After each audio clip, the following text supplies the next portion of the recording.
हरे कृष्णा। भगवत गीता में भगवान स्वयं कहते हैं कि जब जब इस पृथ्वी पर अधर्म का आचरण फैलने लगता है तब धर्म की स्थापना करने और अपने भक्तों की रक्षा करने वे स्वयं प्रकट होते हैं। और ये कोई सामान्य घटना नहीं है, अपितु सृष्टि के सबसे अनोखे रहस्यों में से एक है जिसकी चर्चा आज हम करने वाले हैं। भगवान जगन्नाथ जो संपूर्ण जगत के नाथ हैं, जो लीला पुरुषोत्तम हैं और जिनका ऐसा दिव्य और सुंदर स्वरूप है, आखिर उनका प्राकट्य कैसे हुआ?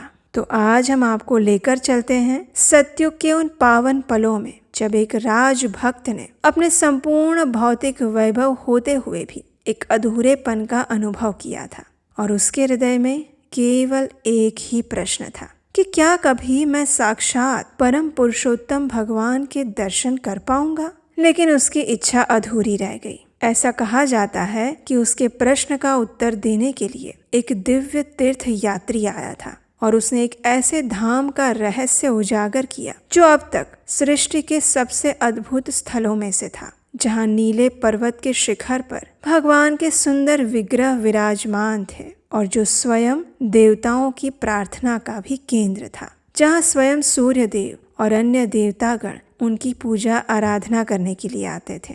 लेकिन वो कोई सामान्य स्थान नहीं था जो सभी के लिए उपलब्ध हो और साधारण व्यक्ति के लिए तो बिल्कुल नहीं था। उस स्थल का मार्ग तो स्वयं ईश्वर की इच्छा से ही खुलता था। अब राजा को इस बात का तो पता चल गया, लेकिन आखिर भगवान की इच्छा के बिना वहाँ कैसे पहुँचा जाए? राजा ने हर संभव प्रयास किए, अपने दूतों को भेजा, लेकिन उस समय भगवान ने एक दिव्य लीला की। आखिर क्या थी वो लीला? क्या राजा के दूत को वहाँ का मार्ग मिल गया, या फिर ईश्वर ने एक ऐसी लीला रची जिससे ये यात्रा अनंत रहस्यों में बदल गई? यही है हमारी आज की जगन्नाथ जी के प्राकट्य की कथा का मूल हृदय, जहाँ एक अदृश्य शक्ति का आह्वान होता है, एक पवित्र कुंड का रहस्य उजागर होता है और एक आकाशवाणी घोषणा करती है कि किस प्रकार स्वयं जगत के नाथ प्रकट होने वाले हैं। और इन सभी घटनाओं को एक धागे में पिरोकर इतिहास की एक अमर गाथा में परिवर्तित कर दिया जाता है। तो क्या आप तैयार हैं उस कथा के उस अंतिम चरण के रहस्य को जानने के लिए, जहाँ स्वयं भगवान एक वृद्ध शिल्पकार का रूप लेकर संसार के सामने अपने दिव्य स्वरूप को प्रकट करने आते हैं? तो चलिए आज भगवान जगन्नाथ जी के प्राकट्य की उस रहस्यमयी और दिव्य कथा का आस्वादन करते हैं और जानते हैं कि संपूर्ण जगत को मोहित करने वाले हमारे प्रिय जगन्नाथ जी आखिर कैसे इस धरातल पर अवतरित हुए थे। आइए आज की कथा यात्रा में गोता लगाते हैं। ये उस समय की बात है जब इस पृथ्वी पर सतयुग के समय का चक्र चल रहा था। मालवा प्रदेश में इंद्रद्युम्न नाम के एक महान प्रतापी और भगवान के भक्त ऐसे राजा राज्य करते थे।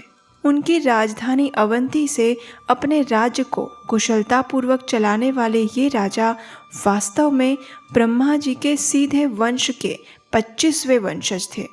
इस प्रकार हर तरह के सद्गुण और भगवान श्री हरि की भक्ति उनमें विद्यमान थी। एक दिन राजा इंद्रद्युम्न ने अपने राज्य के सभी विद्वान ब्राह्मणों और पुरोहितों को बुलाया और उनसे इस प्रकार कहा, हे विद्वान ब्राह्मणों, मेरे जीवन में ईश्वर की कृपा से हर प्रकार के भौतिक सुख और समृद्धि हैं, लेकिन मेरे जीवन के एक हिस्से में अभी भी मुझे कुछ खालीपन का अनुभव हो रहा है। मैंने अपने जीवन के 3 पुरुषार्थ धर्म, अर्थ और काम को निष्ठापूर्वक संपन्न किया है। अतः हे विद्वान जनों, कृपया अब आप मुझे चौथे पुरुषार्थ मोक्ष की प्राप्ति हेतु भी सहायता करें। ऐसा कोई स्थान बताएं जहां मैं पूर्ण पुरुषोत्तम परम भगवान का साक्षात दर्शन कर सकूं और उनकी सेवा कर सकूं। राजा की बात सुनकर सभी ब्राह्मणों तथा विद्वानों ने विभिन्न स्थानों से तीर्थयात्रियों को राजा के महल में बुलाया और इस विषय में पूछा। उस समय वहां उपस्थित एक तीर्थयात्री ने कहा, भगवान श्री नारायण की कृपा से मैंने इस धरती के सभी पवित्र तीर्थ स्थानों की यात्रा की है, लेकिन एक स्थान पर उस परम भगवान को साक्षात स्वरूप में देखा है और वह स्थान भारतवर्ष के उद्र देश में स्थित है। इस प्रदेश के दक्षिण समुद्र किनारे पुरुषोत्तम क्षेत्र विद्यमान है, जहाँ से जंगलों से घिरा हुआ एक नीले रंग का पर्वत दिखाई देता है। इस पर्वत के शिखर पर एक कल्पवट है। इस वृक्ष के पश्चिमी हिस्से में एक सुंदर कुंड है जिसका नाम है रोहिणी कुंड। इस कुंड का जल जीवात्मा को मोक्ष प्रदान करने वाला है। इस कुंड के पूर्वी तट पर परम भगवान श्री वासुदेव विराजमान है। उनका दिव्य देह इंद्र नीलमणि से बना हुआ है और प्रतिदिन देवी देवता उनकी पूजा करने वहां आते हैं। जो भी व्यक्ति रोहिणी कुंड में स्नान करके भगवान के इस दिव्य स्वरूप का दर्शन करता है उसे उसी क्षण मुक्ति प्राप्त हो जाती है। राजा इंद्रद्युम्न के समक्ष भगवान नील माधव के गुणों का वर्णन करके वह तीर्थयात्री वहां से चले गए। उनकी बात सुनकर राजा इंद्रद्युम्न भाव विभोर हो गए। उन्होंने मुख्य पुरोहित से प्रार्थना करते हुए कहा कि वे उसी क्षण इस स्थान को ढूंढने की व्यवस्था करें ताकि राजा अपना शेष जीवन में उस परम भगवान की सेवा और उनका दर्शन करते हुए व्यतीत कर सकें। मुख्य पुरोहित ने कुछ समय सोचकर इस कार्य के लिए अपने छोटे भाई विद्यापति को चुना। पुरोहित ने राजा इंद्रद्युम्न को आश्वस्त करते हुए कहा कि इस कार्य के लिए उनका भाई विद्यापति ही उचित रहेगा। जब विद्यापति जाकर उस स्थान को ढूंढ लेंगे तो फिर हम सभी अपनी सेना के साथ वहां भगवान नील माधव के दर्शन करने के लिए जाएंगे। राजा की आज्ञा लेकर विद्यापति ने योग्य मुहूर्त में कुछ साथियों के साथ पुरुषोत्तम क्षेत्र की अपनी यात्रा प्रारंभ की। संपूर्ण यात्रा के दौरान उनके मन में परम भगवान की दिव्य लीलाओं का स्मरण हो रहा था और वे स्वयं को भाग्यशाली समझ रहे थे। इस प्रकार यात्रा करते हुए विद्यापति और उनके साथी संध्या के समय महानदी के तट पर आ पहुंचे। वहीं पर उन्होंने रात्रि के समय विश्राम किया और दूसरे दिन प्रातः के समय पुरुषोत्तम क्षेत्र की अपनी यात्रा फिर से प्रारंभ की। कुछ ही समय में वे एकाम्र कानन प्रदेश में आ गए, जिसे वर्तमान समय में हम भुवनेश्वर के नाम से जानते हैं। वहां से उन्होंने उस नीलाचल पर्वत और कल्पवट को देखा। भगवान के दर्शन की उनकी उत्कंठा और तीव्र होने लगी और आखिर में वे नीलाचल क्षेत्र पहुंच गए। लेकिन वहां का जंगल अत्यंत घनघोर था, जहां से आगे जाने का मार्ग उन्हें नहीं मिल रहा था। उसी क्षण उन्होंने वहां कुछ आवाज सुनी। लेकिन कौन थे वे लोग और क्या बातें कर रहे थे? वास्तव में वे आवाजें जिस दिशा से आ रही थी वहां सबर दीपक आश्रम था, जहां सबर जाति के लोग रहते थे और ये सभी लोग उस समय भगवान नील माधव की लीलाओं की चर्चा कर रहे थे। विद्यापति उस घने जंगल में आवाज की दिशा में आगे बढ़े और उसी आश्रम में जा पहुंचे। वहां उन्हें सबर जाति के मुखिया विश्वावसु मिले। विश्वावसु भगवान नील माधव की अपनी दैनिक पूजा करके अभी अभी लौटे थे और उनके शरीर से एक दिव्य सुगंध हवा में फैल रही थी। विद्यापति को देखकर विश्वावसु उनके मन के भाव समझ गए। उन्होंने विद्यापति को बैठने के लिए आसन दिया और उनका आतिथ्य सत्कार किया। जब विश्वावसु ने विद्यापति के आने का प्रयोजन पूछा तो विद्यापति ने सारी बातें उन्हें बताई कि किस प्रकार उनके राजा इंद्रद्युम्न ने उन्हें भगवान नील माधव की शोध करने हेतु यहाँ भेजा है और राजा स्वयं यहाँ एक भव्य मंदिर का निर्माण करवाना चाहते हैं। विद्यापति ने विश्वावसु से भगवान नील माधव के दर्शन की अपनी तीव्र अभिलाषा प्रकट की। भगवान के दर्शन की प्रार्थना को विश्वावसु कैसे मना कर सकते थे? लेकिन वे जानते थे कि जैसे ही राजा इंद्रद्युम्न यहाँ आएंगे उसी क्षण उनके प्रिय भगवान नील माधव वहाँ से अदृश्य हो जाएंगे।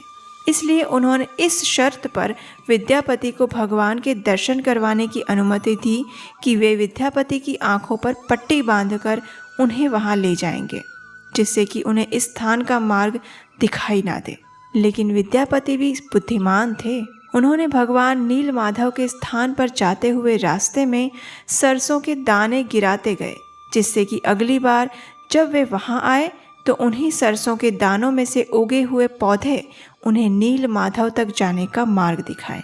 आखिरकार विश्वावसु और विद्यापति प्रातः काल में रोहिणी कुंड पहुंचे। उस कुंड में स्नान करके विद्यापति ने भगवान नील माधव के दिव्य दर्शन किए। भगवान का अत्यंत तेजोमय चतुर्भुज स्वरूप देखकर विद्यापति बार बार उनके समक्ष प्रार्थनाएं करने लगे और उन्हें दंडवत प्रणाम करते रहे।